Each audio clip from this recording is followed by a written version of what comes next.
তো বন্ধুরা, আমি আবার ফিরেছি আমার চ্যানেলে, স্বাগত জানিয়ে আপনাদেরকে। আর এক রেসিপি নিয়ে দেখতে থাকুন।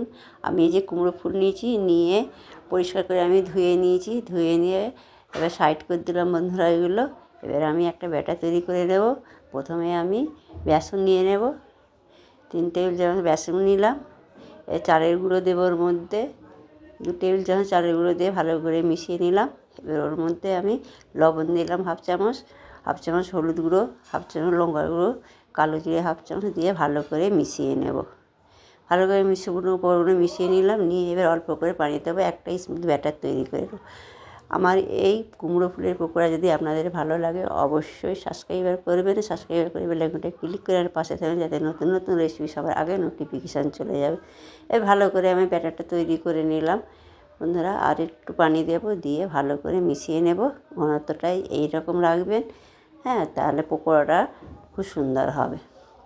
হয়ে গেছে। এবারে যে কুমড়ো ফুলগুলো আমি মুড়ে নেবো, যেগুলো বেরিয়ে আসে ভিতরে মুখগুলো আমি মুড়ে দেবো এইভাবে করে। প্রত্যেক ফুলটা আমি এইভাবে মুড়ে দেবো বন্ধুরা। এই যে দেখুন, এইভাবে মুড়ে দেবেন, তাহলে আর ছিটিয়ে যাবে না চারিদিকে। ভালো করে মুড়ে চেপে দেবেন মুখটা এইভাবে দিয়ে। এবার আমি সমস্ত ফুলগুলো একইভাবে করে করা হয়ে গেছে। এবার আমি ভেজে নেব।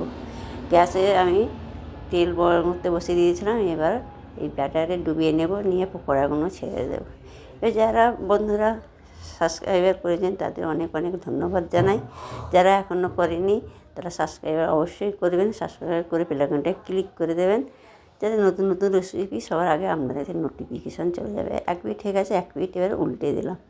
ফেসবুক থেকে যে বন্ধুরা দেখছেন পেজটা ফলো দিয়ে আমার পাশে থাকবেন।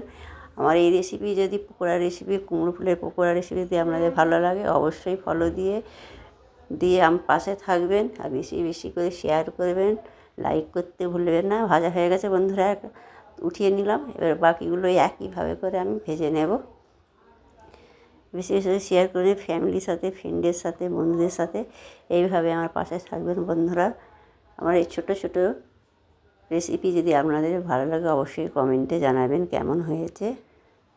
এবার এগুলো একইভাবে উল্টে পাল্টে আমি লাল লাল করে ভেজে নেব। এগুলোও ভাজা হয়ে গেছে, উঠিয়ে নিলাম।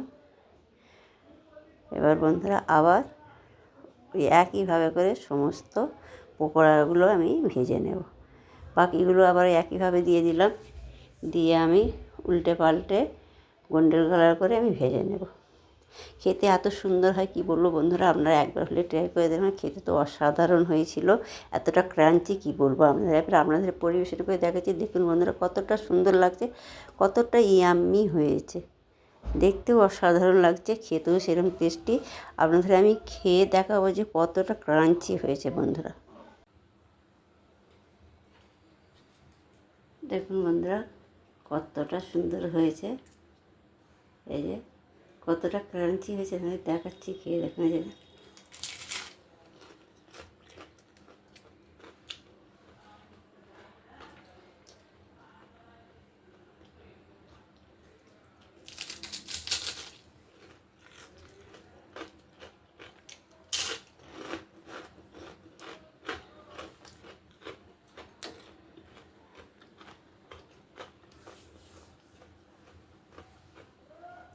কতটা ক্রাঞ্চি দেখছেন বন্ধুরা। আজ শুনে বুঝতে পারছি কত ইয়াম্মি হয়েছে। আপনারা এইভাবে বানাবেন, অবশ্যই ভালো লাগলে লাইক শেয়ার কমেন্ট করতে ভুলবেন না। বেশি বেশি করে শেয়ার করবেন।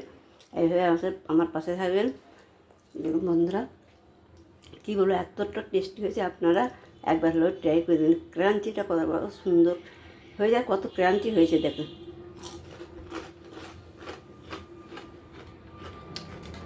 আমার এই ছোটো ছোটো রেসিপি যদি আপনাদের ভালো লাগে আপনারা অবশ্যই কমেন্টে জানাবেন, বেশি বেশি করে শেয়ার করবেন। ভালো লাগলে লাইক করতে একদম ভুলবেন না। এইভাবে পাশে থাকবে, যেন আমি আর ভালো ভালো রেসিপি দেখাতে পারি। আপনারা ভালো থাকবেন, সুস্থ থাকবেন। আল্লাহ হাফিজ।